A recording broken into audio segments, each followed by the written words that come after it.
Did you ever go back to one of your codes and you'd be like, what is this? Where? How did that come? Is that fetching? Okay, I'm fed up. Who wrote this? Well, you wrote it. And the reason why you find it excruciatingly difficult to read your code is because you are nesting code. And maybe you don't even realize it. So today, let's find out what nesting is and how you should avoid it and what to do instead. So let's define what is nesting actually. Well, if you take a look at an if statement, well, that is nesting. You want to avoid the pyramid of doom. And with if statements, for example, you can, go way, way deep. And another thing that you have to be aware of is completion handlers. Of course, that is also nesting. So we are going to tackle both of them. I'm going to go through a hands-on example and I will show you what to do instead. Introducing a game-changing opportunity to aspiring SwiftUI developers. Unlock your full potential with personalized one-on-one mentoring sessions with me, your expert SwiftUI mentor. Whether you're a beginner looking to master the basics or an experienced developer seeking advanced insights, I got you covered. Learn the ins and outs of SwiftUI, from designing beautiful interfaces to building robust applications that run seamlessly across Apple devices. Don't miss out on this unique opportunity to learn from the seasoned SwiftUI mentor. Go to rebeloper.com/mentoring and book your 1-hour session today, and let's take your SwiftUI skills to the next level. So let's tackle the first thing, and that is, what is nesting actually? Well, if you encountered if statements within if statements within if statements, or completion handlers within completion handlers within completion handlers, and so forth, then you definitely know what nesting is. And you want to avoid that pyramid of doom. So let's just create one and let's tackle it, and let's show how we can manage better what we should do instead. So usually what you get here is an API callback from a server, and you usually get that back inside a completion. So I just created here a dummy completion handler, get random number. It's just going to give us back a random number between 0 and 99 after 1 second, and it's just going to give us it back inside a result, which is, by the way, a good practice. It's going to give us an int or an error if that is the case. So our task is to grab that number, a random number between 0 and 99, and if it's less than 50, then try again for at least 3 more times. If for the first time it's still less than 50, just return that number. Okay, it's a plain or simple task over here, and it will definitely get us into nesting if we are using the if statement. So let's just start off by simply creating a new function right over here. Let's create a function called get random number. And because we are using completion handlers right over here, I'm going to go with a completion handler route right now. I'm going to tackle that also. Let's just take it step by step. So I'm going to have a completion. Let's just copy all of this out. It's just going to give us back inside the result an int or an error. So what do we have to do? Well, first of all, we are going to use our API. So get a random number. Inside that completion, we are going to have a result. Let's just name this result. And we are going to switch through that result. And there we go. By the way, using result is a little bit even better than just checking for nil values for int. Let's just assume that the completion handlers are the best they can be.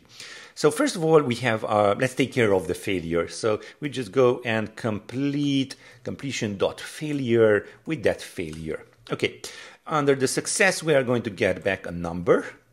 And we want to check if that number is less than 50. So let's just do that. If number is less than 50, then do something else. Let's do something else. So if the number is less than 50, then we want to try again. Otherwise, we want to complete. So we are just going to go completion.success with that number. Okay. So if the number is less than 60, we are going to get another random. So this is where we are going to try 3 more times. And I know you are anticipating this. This is going to be a lot messy. So get random number again with a completion. We're going to get back a result. Of course, you could just wrap this inside a while because we are having a get random number, the same functionality. But just think about it. If this next step would be another type of completion handler. So yeah, just bear with me. So we are going to get back a result again.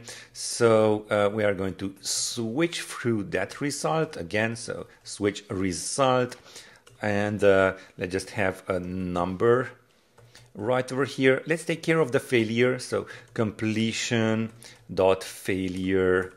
With that failure, we're just propagating the error up.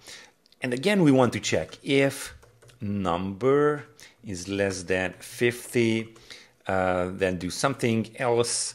And I already know I'm just going to go and complete. So completion dot success number. And as you can see, I already have a little bit of trouble knowing what to do here. So if the number is less than 50, then we want to get the random number for the second time. So again, get random number, getting a result. Yeah, and feel free to just skip to the next section in the chapters if you don't really want me to type all of this out. So, but I have to do it. So get random number, we are going to get back a result, which we are switching through. So result, let me just use the auto completion from Xcode. There we go. We're going to get back a number. Failure, let's take a look at the failure. So we are going to go completion failure with that failure. And so we get it 1, 2, and finally the third time we are going to get a random number, result, switch through that result. So switch, result, and we are going to get back a success that is our number. And this is the third time, so we are just going to complete with a success of that number. There we go. And on the failure, we are going to complete with a failure. Whew, that's it. Let's just see. Are we going to have, well, yes. And again, you see, I just made a mistake here. Before we get the final random number, we need to actually check if that number is less than 50. Then we want to get the random number. Else, we want to complete with a failure. Oh, sorry, we want to complete with the success. Yeah, and by the way, it's not just me. You or anybody else could be kind of mistaken right over here. It's so dizzy. So we want to succeed with that number, and I just forget to complete with the failure. Okay, and that's it. Now take a look at this beauty. It's so amazing that people write this kind of code and don't even realize it. But this is the time to refactor this. This is where we are going to make this a little bit better. So as a rule of thumb, what you want to make sure is that you nest only 3 levels deep. So if you have 1 right over here, 1, 2, and 3. So we want to avoid nesting more than 3 levels deep. So the first thing that we could do is extracting. So we want to extract one functionality that is 3 levels deep. And I think right over here, let's just go for this one, for example. I know it's a little bit more than 3 levels deep, but this works fine for our example. So let me just copy this out, because we have get random number and then another sort of functionality. Maybe it's another completion handler API core. So let me just copy this out and let's create a function right over here. So get random number extracted. Okay. And again, this, let me just paste that in for now. It will have a completion handler, the same as we already have, and these errors should go away. Now, this is much more readable. So we have get random number, cases, either it's a success, another function, and some cases. It's a little bit easier. We could just go for, let's say, extracting this part, for example, the if number equals, but it's fair enough. It's better already. So now let's just add in here get a random number extracted. The completion is the same, so we just go completion. Now it's a lot better than the previous one. First of all, we can see it in at least one page, so we can kind of get the grasp of it, but still, this is much more complicated, and currently we just have one type, get random number, but what if this was something else and then we have different switch cases? You know, it can get really convoluted. So what to do instead? We have extraction, that's fine, but there's a better way of doing this, and that is not using if statements at all. So what to do when you cannot use if statements? Well, you would just use guard statements. So let's create a new function. Let me just scroll even further down, function. And still, you know, we are going to stick with the completion part for now, also on this one. So let's just try to figure out what we have right over here. So first of all, we want to get a random number. Okay, that's fine. Let's just add it right over there. So get a random number inside the completion. We are going to get back a result. Okay, and inside we just switch through that result, and we are still, you know, we are 2 levels deep and then 3 levels deep. So we're going to get back a number right over here. So number, failure, we are just going to complete with that failure and failure. Okay, so right over here, instead of using an if statement, we should actually use a guard statement. So let's just go guard, and number is larger than or equals to 50. Otherwise, so else, we want to complete, so we just go completion dot success and that number. So let me just see if my logic is okay here. So if the number is let's see, less, yeah, I want to go less than 50, I want to move forward. Otherwise, we want to succeed with that number. Okay, so let's see. And we also want to return right over here. Okay, so let's just have maybe like this. You could just do it like this. So we just return. So we just stick with it with one line of code. That's still going to be possible. But this is kind of not readable. I will show you the other syntax in the next one. So we have that guard statement, and then we also want to get the random number. So the second time, again, a result. And then we want to have that switched through. So switch result. Let me just use the auto completion again. And here I'm going to get a number. Okay, failure. We just go completion dot failure with that failure. Okay, that's fine. And right over here, again, we want to guard against that number. So guard number is less than 50. And then let's just go with a completion of success with that number and then return. Okay. So after that, this is the second, for the third time. So let's see, else, guard. Oh, we do need an else right over here for the guard statement. Okay, so just to make things a little bit quicker, I'm going to copy this out and just paste it in. So make sure that it's there. So this is the second one. And then we have the third one. On the third one, we don't really care about the guard statement. We are just going to completion dot success with that number.